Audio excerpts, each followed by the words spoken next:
Bonjour à tous et bienvenue dans la vidéo. Les Ukrainiens ont fini 2024 de manière assez remarquable sur les réseaux en publiant ces images où vous voyez pour la première fois, c'est officiel, un drone maritime avoir une victoire aérienne contre un hélicoptère, dans ce cas-là un Mi-8 IP.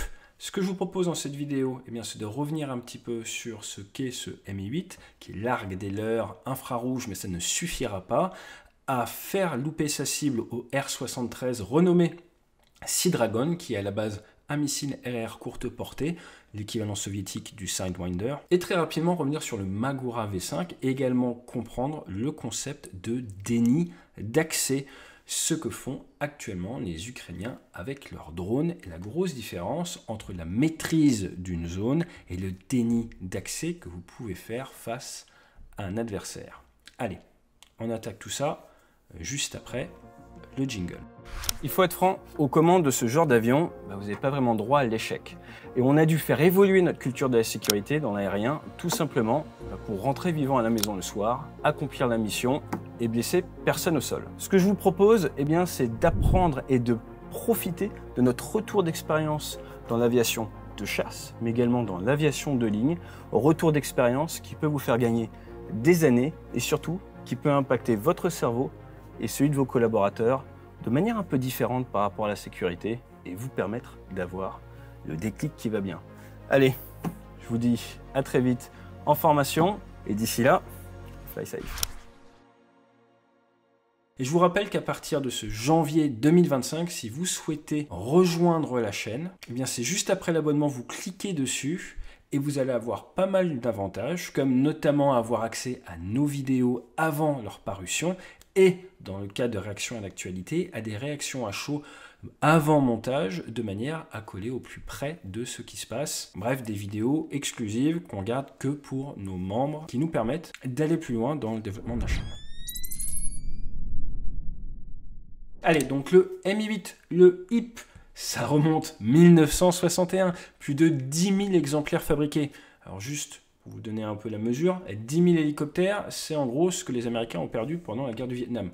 Mais 10 000 IP fabriqués, vous avez deux moteurs de 1950 chevaux et la masse, l'unité de mesure préférée datée, c'est le super étendard, 7 tonnes à vide, 12 tonnes à masse max, en gros c'est un peu comme un super étendard. Sauf que ça vole pas à Mach 0,8 ou Mach 0,9. D'ailleurs, en piqué, on pouvait passer le mur du son, vous avez du Mach 1.3. Le Mi-8, il va se traîner, le pauvre, à 230 km/h. Et oui, ça va pas très très vite. Et d'un point de vue armement, vous allez avoir sur la partie du côté une 12-7. Donc vous allez avoir un opérateur sur le côté qui va tirer à la 12-7. Et dans certaines versions, vous pouvez avoir du lance-roquette ou du missile anti-char. Dans tous les cas, ce qu'on voit, c'est que les Mi-8 IP ou ACE dans leur version aéronavale, mais également des Ka-52 sont généralement envoyés contre les drones et qu'ils y vont à la 12-7, qu'ils ont tendance à arroser la zone. C'est pas très précis. Tirer depuis un hélico en mouvement, c'est pas facile. Ça prend du temps et voilà. Et après, s'ils n'arrivent pas à faire but, ça ne marche pas.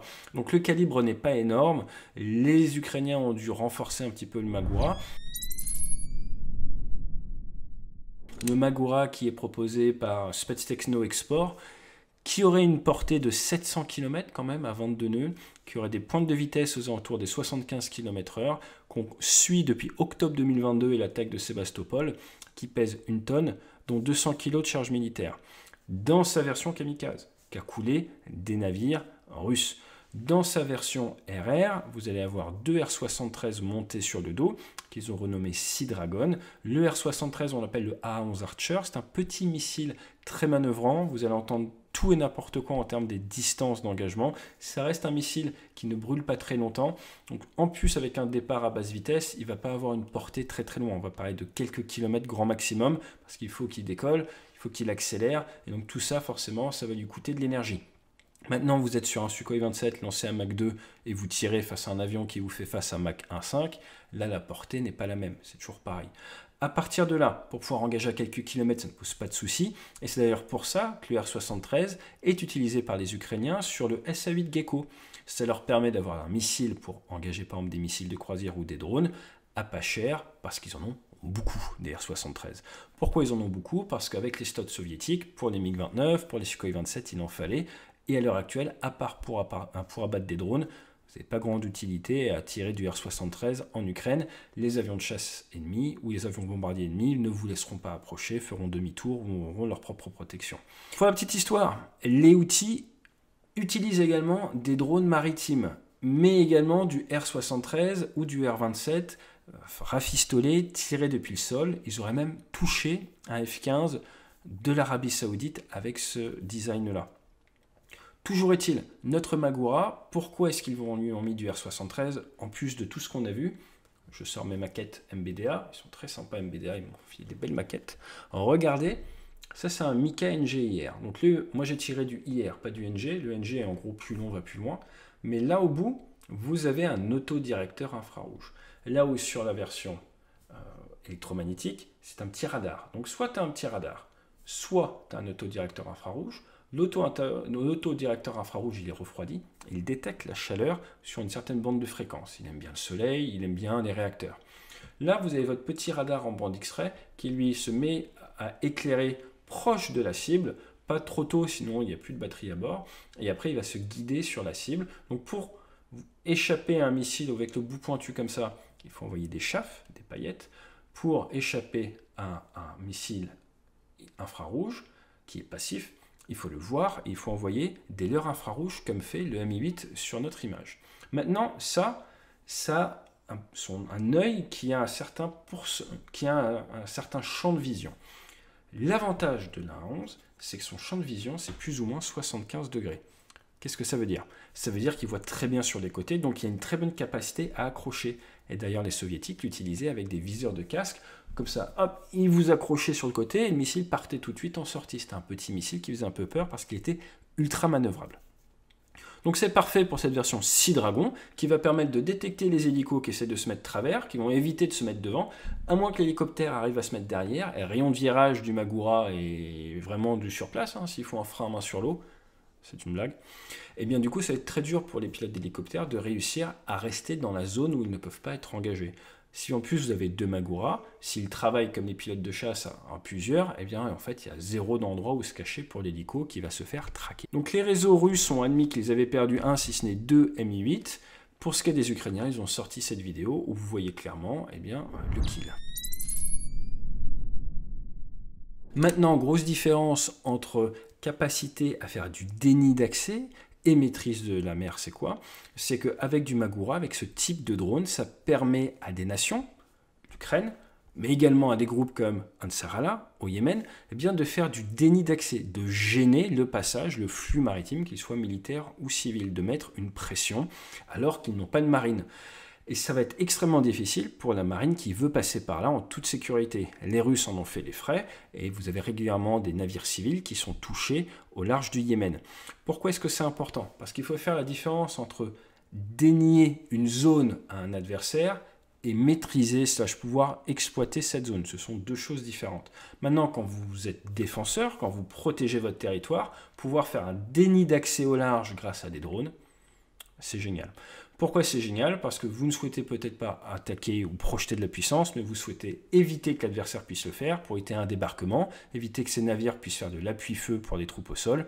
Et donc là, clairement, ce qui est en train de tout modifier au niveau de la guerre aéromaritime et maritime, c'est, tout le monde pense à Taïwan, c'est le fait qu'une nation peut faire du déni grâce à ces drones USV ou Magura. Magura, ça veut dire appareil robotique autonome maritime en anglais, et empêcher l'adversaire de venir. Donc si par exemple vous avez un détroit, que vous remplissez tout ça de Magura ou l'équivalent, qui sont des versions de surface, et en plus il y a des versions sous-marines, et puis en fait tout ce qui est classique, le débarquement, vous ne pouvez pas le faire. Donc vous permettez d'avoir un déni 100% électronique, sans en plus y laisser des vides marins. Pour rappel, un Magura, c'est environ 250 000 €. Je vous laisse comparer ça à des frégates. On a des frégates de défense aérienne. Les programmes, c'était en milliards d'euros. Là, on est sur du 250 000 € pièce. Et avec, on va dire, 15 Magura, bon courage pour la frégate à l'heure actuelle. Donc, les marines occidentales sont en train de se réveiller. Ça fait un peu mal, ça pique. Il va falloir encore pas mal d'années, mais ils commencent à se rendre compte, grâce, j'ai envie de dire malheureusement, à la guerre en Ukraine, que nous avons des talons d'Achille. Talons d'Achille qui, on ne va pas se mentir, étaient connus des opérationnels et des officiers subalternes et des officiers mariniers depuis des années. Mais voilà, C'est comme ça que ça se passe. On n'écoute pas forcément ceux qui sont au terrain. Et là, encore une fois, c'est pourquoi? Parce que quand vous montez dans les hautes sphères, ça devient souvent politique. Toujours est-il, l'avantage de ces images, c'est qu'elles forcent la prise de conscience d'un point de vue maritime, d'un point de vue aéromaritime également. Et en plus, les Ukrainiens sont en train d'arriver avec de nouveaux drones terrestres. Donc on est gentiment en train de rentrer dans le monde de la guerre des robots. Et comme je vous l'expliquais sur cette chaîne en 2024, personnellement, je pense que la problématique majeure de cette nouvelle ère de guerre des robots, c'est qu'il y aura beaucoup plus de guerres, puisque le coût humain sera beaucoup plus faible. Les décideurs, les politiques pourront plus facilement se permettre des rapports de force militaires entre robots, car c'est bien plus facile de risquer un drone Reaper ou un drone de surface qu'un avion avec son équipage ou une unité de force spéciale. Et c'est pas le président Barack Obama qui a augmenté de manière énorme le budget des drones et le nombre de frappes de drones, prix Nobel de la paix, qui va contredire cette analyse, je pense. Allez, fly safe et à très vite sur la chaîne.